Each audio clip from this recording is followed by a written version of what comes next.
so here we're back. So I've finished up caulking up here, and one good piece of advice I'm going to give you is don't cheap out on a caulking gun. Actually, my favorite caulking gun I just broke the other day, so I have this cheapie. It was, I don't know, it's probably like 10 bucks or something like that. Don't cheap out on your caulking gun. Buy a really good one. It will make the jobs that much better.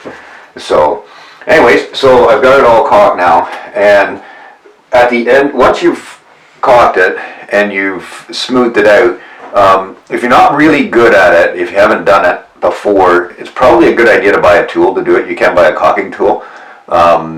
Probably you'll get a better job.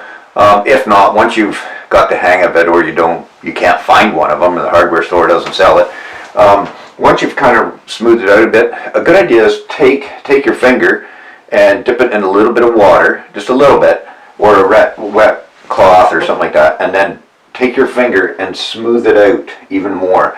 And you gotta be quick about it. Don't go real slow. You gotta be quick and kind of, it's like brushing with a paintbrush.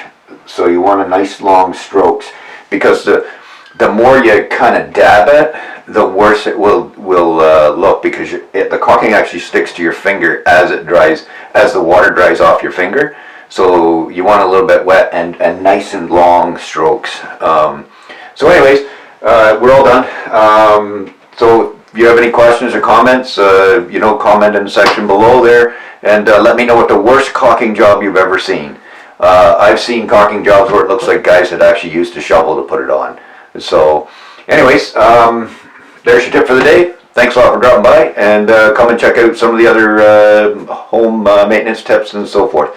Have yourself a great day. Keep saving money.